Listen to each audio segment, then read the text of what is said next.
Hey everybody, this is the fourth here, and in this video I wanted to look at some techniques you can use to obtain the optimal phase relationships between certain sounds in your mix. When you have multiple sounds playing together at the same time in your mix, they don't always produce the most desirable sound as a whole. What exactly that means will depend on the specific circumstances, but essentially it means that the combination of these sounds in the mix doesn't quite produce the sound you might want or expect. For example, maybe your snare isn't as punchy as it should be when it's layered with the kick, even though it's fine on its own. Or maybe layering a couple of claps ends up producing a weird sound that wasn't what you imagined. Or maybe your hi-hat causes some ringing when it plays with your snare. The possibilities are pretty much endless. But the idea is that sometimes multiple sounds playing together in a mix can add up to produce a result that isn't quite what you are looking for from those sounds. When this is the case, it can be helpful to adjust the phase relationships of these sounds. Adjusting these phase relationships will cause the sounds to produce a different result as a whole. Sometimes the differences are very subtle and could go unnoticed to an untrained ear. But other times the differences are more drastic and very easily noticed. So regardless of whether you need a more subtle or a more drastic change to the way certain sounds combine together in your mix, manipulating the phase relationships of those sounds could help you in achieving the desired result. So, phase relationships aren't only important in correcting serious problems with phase cancellation. Using some of the techniques I will show you in this video, you can actually get certain sounds to stand out better, or blend in better, or even take on an entirely different character within a mix. When people talk about gluing layered sounds together, they are often going to say how you can use compression to do this. But phase is also a very important factor in gluing layered sounds together. I would say that phase is equally important, if not more important than compression, regarding gluing layered sounds together, at least in my production process. So let's take a look at some techniques that can help you achieve the right phase relationships between sounds within your mix. The first technique I'm going to look at is polarity inversion. In a previous video, I explained this effect in more depth, so I'm really just going to be focusing on how to use it, or what to use it for in this video, rather than what it does or how it works. And that will be the case for the other effects featured in this video as well, so if you want more information about how these effects work, you can just go back and check out those videos. If you haven't seen them already. So polarity inversion is kind of the biggest phase adjustment you can make, because it completely flips the polarity of your audio track. And this is why I recommend you try doing polarity inversion before anything else, just to see how it affects the sound. Usually it will have the largest effect on how sounds relate to each other. It doesn't always, but most of the time it does. If you happen to have some really bad phase cancellation going on, it's very likely that polarity inversion will correct it. So let's take a look at polarity inversion in action. I have here a layered kick and snare. You can hear that when I play the snare on its own, it has a nice presence in the lower frequencies. It has a nice punch or body to it. But when I play it with the kick, it really loses that body that it has on its own. And you can see this in the spectrogram, where the body of the snare should be right below 200 Hz. You can see that there's almost like a hole when the sounds play together.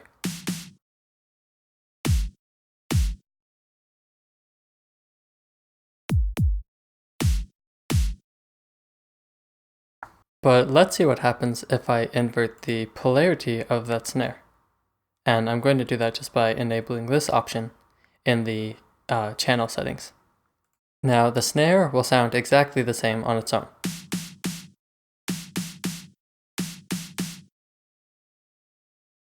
But you should be able to hear a huge difference in the kick and snare layer, when that kick plays with the snare.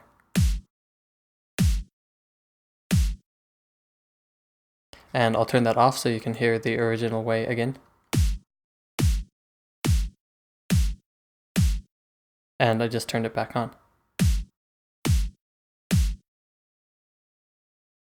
So when I invert the polarity like this, you can clearly hear the body of the snare now when it plays with the kick, and you can see the difference in the spectrogram as well.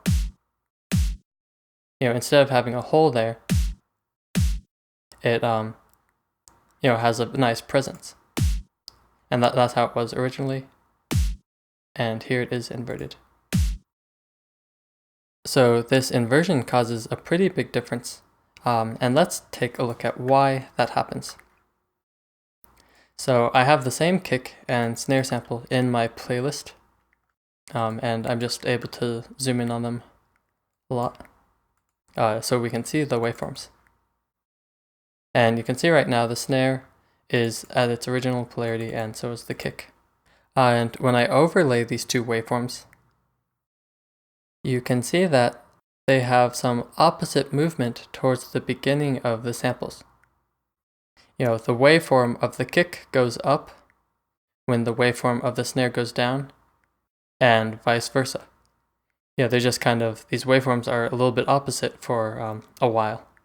So when you play these two sounds at the same time, these positive and negative amplitude values end up canceling each other out to some extent.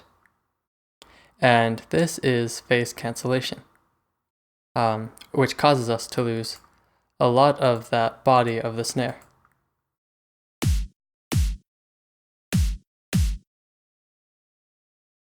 Now, when I invert the polarity of the snare, you can see that the waveforms will align a lot better. Now they're both going up and down in similar motions. And this alignment is what causes the body of the snare to now come through so clearly. And at the same time, you can hear a little bit of lack of punch with that polarity reversed. Here it is originally. You can see and hear there's more punch in this frequency range here. It's just a little bit tighter, a little bit punchier.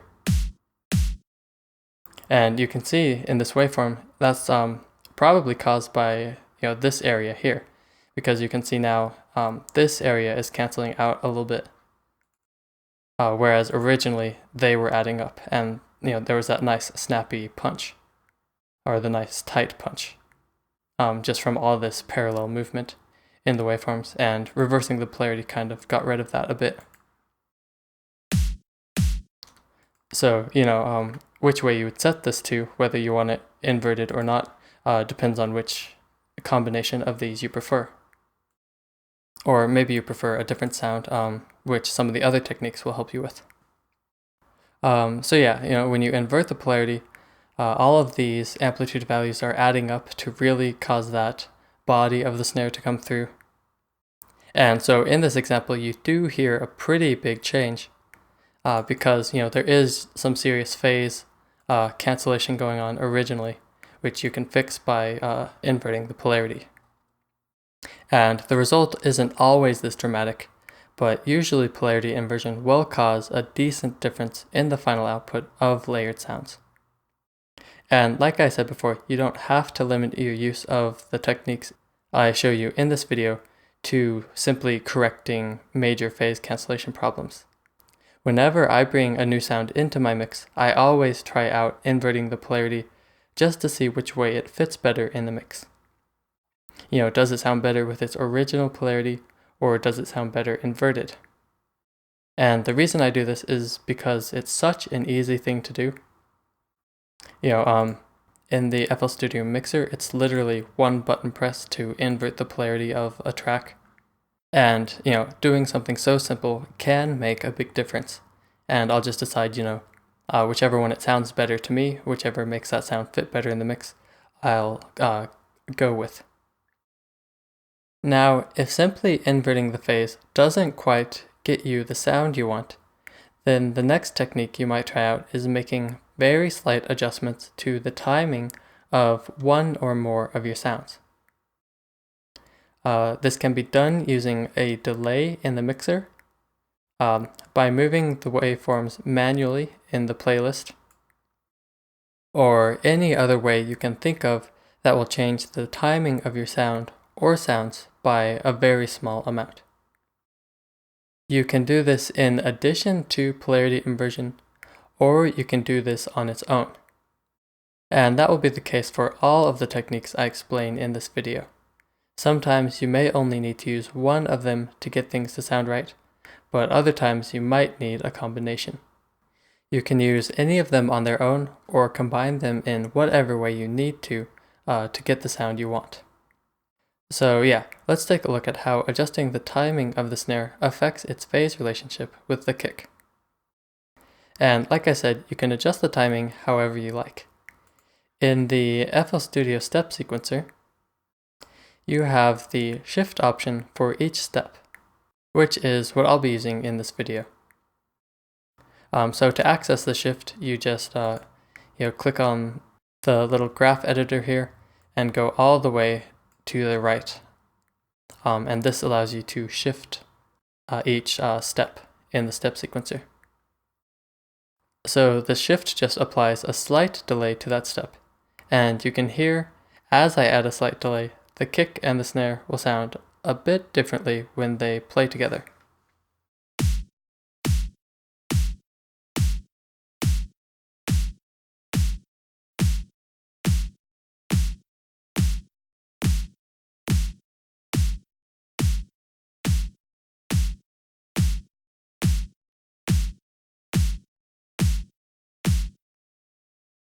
And you just want to make sure to not delay it too much or anything.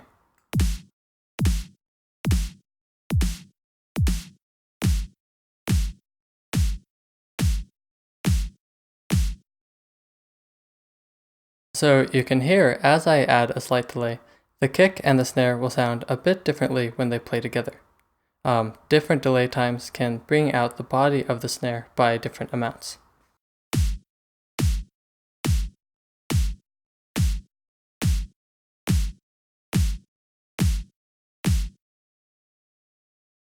Now, if I incorporate the same technique using the playlist, you'll be able to see the phases align differently as I adjust the timing of the snare.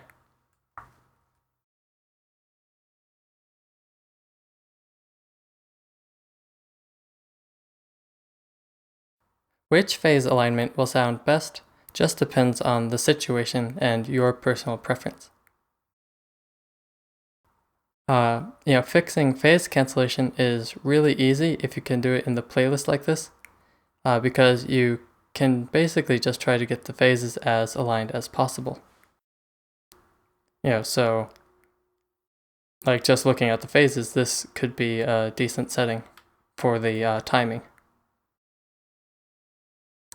But when your goal isn't to fix phase cancellation, you really just have to listen as you adjust the timing and see if you can get the sound you want.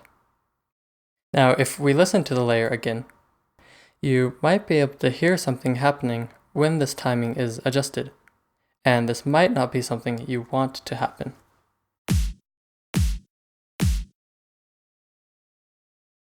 It's not super obvious, but if I listen closely, I can hear that the snare is a bit delayed. When this layer plays, I can sense that there are two transients just slightly out of sync. And maybe you like the effect that this gives to the layer, but if you don't like that effect, you might want to try another technique. If you just listen to this, and listen to this,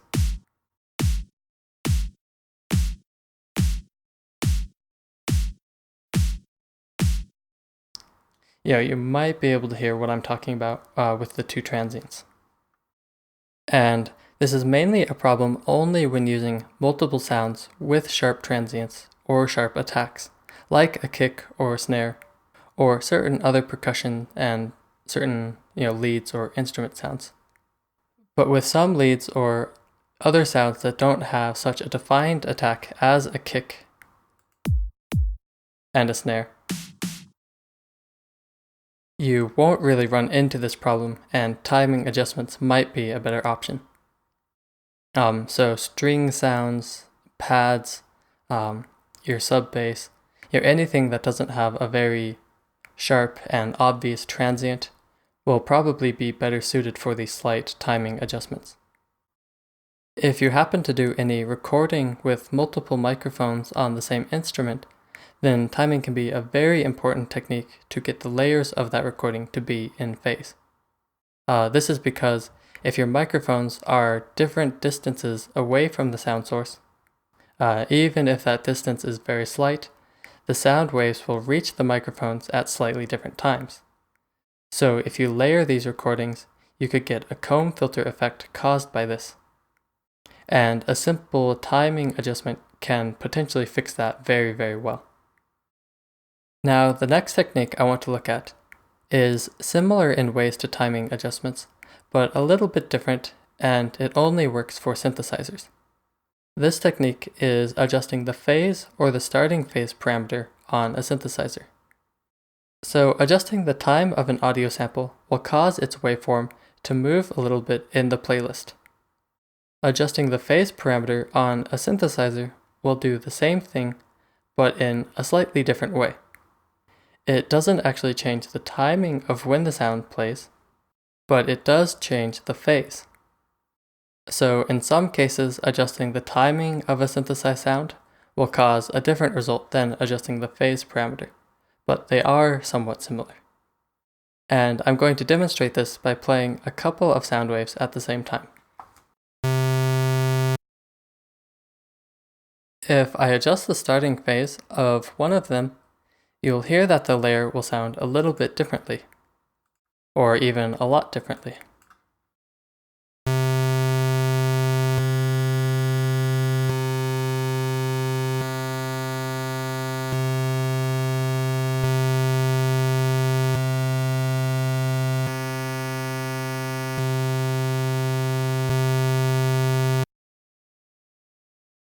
You can hear the character of the layer change a bit every time I adjust the phase. So if a synthesizer is part of a combination of sounds that don't quite work together the way you would like, then this phase or starting phase parameter is an option you could try out. I sometimes find it helpful to adjust the phase of my sub bass in this way to help it fit with my kick. Especially in arrangements like trap, where the bass regularly plays synchronized with the kick. The next technique I'm going to be looking at is phase rotation. Phase rotation is somewhat similar to the invert polarity technique, but with a lot more control. Now, the reason I say it is similar is because if you set the phase rotation to 180 degrees, it actually produces the same result that polarity inversion does, but it achieves that result in a different way. So if polarity inversion doesn't quite get you the sound you're looking for, and timing adjustments either don't sound all that great, like this kick and snare, for example, or they just don't get you quite the right sound, then phase rotation could be the answer. Again, either on its own or in addition to other techniques. For this kick and snare example, you can hear that the original sound is kind of punchy or tight sounding. But the body of that snare isn't really present. And when I invert the polarity of the snare, the body comes through really well, but it loses some of its tightness. It sounds a little less punchy, but the body is heard very well.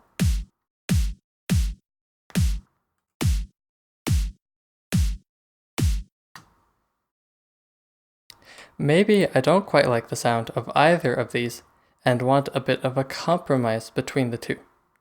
I want to keep some of that original tightness, but I also want to hear more of the snare's body. And with phase rotation, this is possible. I can adjust the phase amount to get the right balance of punch and body for that snare kick layer. And you can hear that as I adjust this, certain settings will give me more punch and others will give me more body. So I can set this to whatever sounds right to me.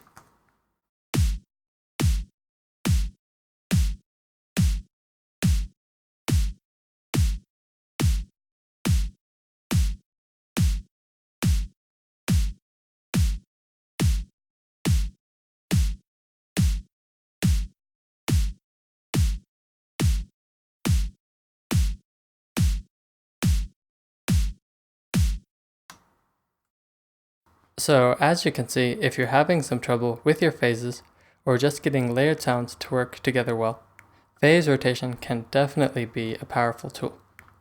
It allows me to get a bit of a compromise between, really tight sound and punchy sound and the sound with more of the snare's body. Basically by setting it between 0 and 180, I can get that compromise. And I can balance it depending on what sounds right to me. If I want more punch, I can set it closer to 0. But if I want more body, I can set it closer to 180.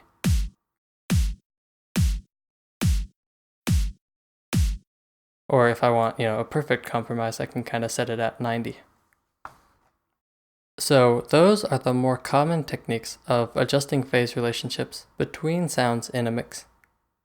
But there are a couple more that I will use occasionally. They're just, not as common and maybe not known about as much. So EQ is actually one of these. Using EQ can help you with your phase relationships, but only under certain circumstances. Basically, the way it works is when you high pass a sound, it will shift the phases of the lower frequencies in that sound. It might shift other frequencies as well, but it seems like the lower ones are affected most. The frequencies that are closest to the cutoff on that high pass.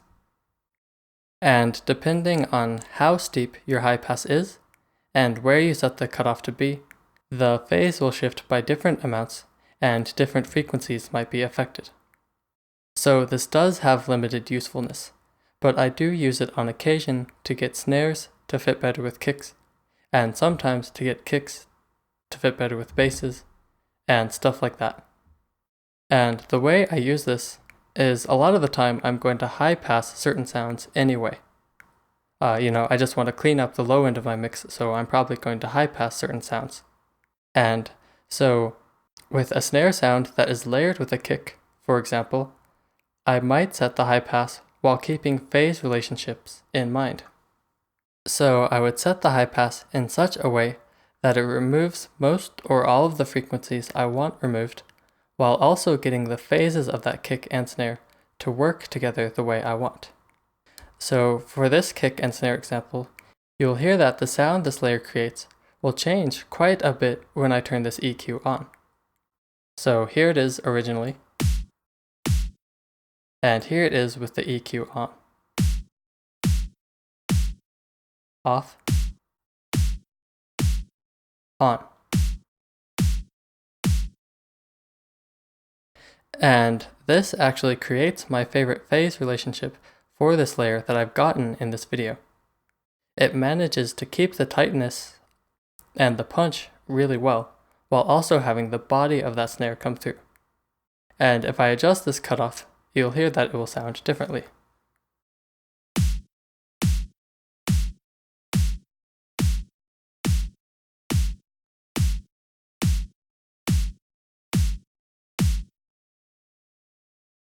And that difference is primarily created by, a different amount of phase shift in these lower frequencies that make up the body of that snare. And, I could adjust the slope as well and play around more if I wanted, to get some different things, to get some different sounds. So, while EQ does have limited uses, it is an option for adjusting phase relationships in some cases. And basically those are cases when you want to adjust only the lowest frequencies, the phases of the lowest frequencies in an audio signal. So the last technique I want to share with you in this video is making slight pitch adjustments.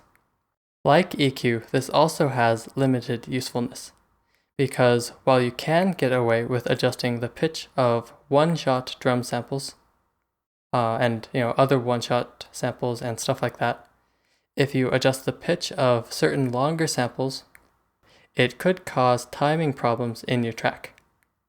And if you adjust the pitch of synthesized sounds too much, it will sound out of tune. So I really only use this technique under very specific circumstances. And usually these circumstances are when getting percussive sounds like snares or claps to work well with hardstyle kicks. If you are a fan of hardstyle, you know that the character of kicks is very important. The way the punch or the talk sounds is very important. The way the bass sounds is very important. The way the talk leads into the bass is very important. And it's just very important all around. And when you are layering other percussion with hardstyle kicks, it's not uncommon, in my experience, to have some trouble keeping your kick, specifically the talk or the punch, sounding exactly the way you want it to. Because the talk has so many frequencies present for a considerable amount of time, it really opens itself up to having phase issues with other sounds. So I can spend a fair amount of time just getting a snare or a clap to layer properly with my kick regarding the phase relations. And adjusting the pitch is something I have done in the past to get things to work the way I want. Now, I am talking about pretty subtle pitch adjustments in most cases, like plus or minus one semitone at the most, but usually less. And you could go more if there is a case that it sounds good to you to go more, but usually I kind of stick within plus or minus one semitone. So if I adjust the pitch of the snare in the playlist by a very slight amount, you will see that the phases of the kick and the phases of the snare will align differently. And I'll zoom in a little bit so you can see that a bit better. Okay, so I'm going to adjust the kick just by a little bit.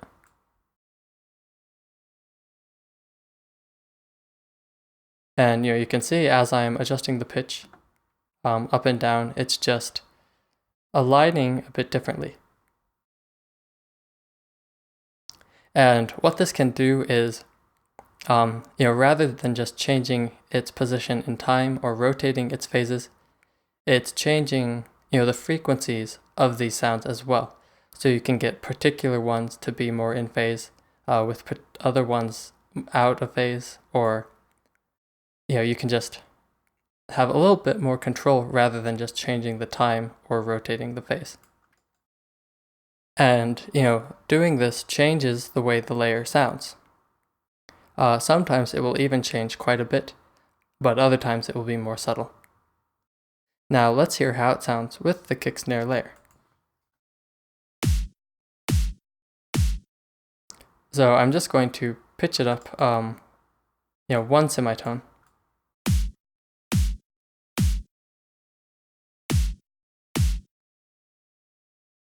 And you can hear that it changes the layered sound a fair amount.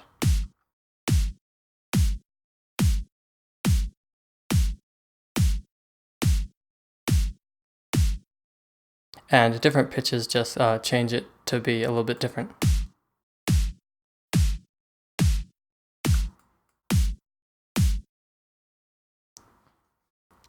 So, with it set to plus one semitone, you can hear that the body of the snare does come through better, and it still sounds pretty punchy.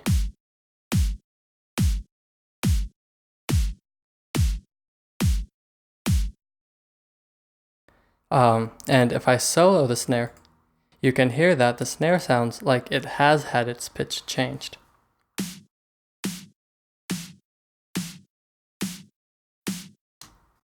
And that may or may not be a problem. It just depends on your own personal preference. A lot of the times with hardstyle, I really don't care that much if I change the pitch of a snare or a clap. My main goal is to get it to sound good with the kick. And usually it doesn't sound bad like this. It sounds good either way. It just depends on if I really, really liked how it sounded at this pitch, I might try to figure out something else. But usually it's not a huge deal if you just change the pitch slightly like that. And of course, if you're doing it less than one semitone, it's going to be even less noticeable.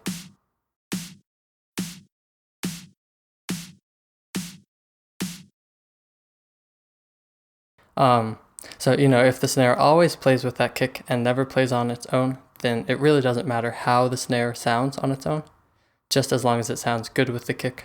So making slight pitch adjustments would work in that case. So these slight pitch adjustments are a possible technique for achieving the optimal phase relationship between sounds, but it does have limited uses, and usually you won't even have to use it unless you are being very, very particular about the way certain layered sounds work together. So usually you shouldn't have to change the pitch, but on rare occasions you might have to, like with getting other percussion to fit well with hardstyle kicks. So those are all the techniques that you can use to adjust the phase relationships of various sounds in your mix that I am aware of right now.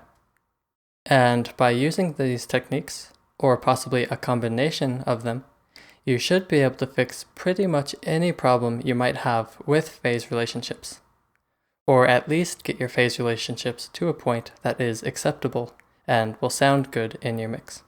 But hopefully that was helpful. Hopefully everything made sense and you'll be able to use these techniques when needed in your future productions.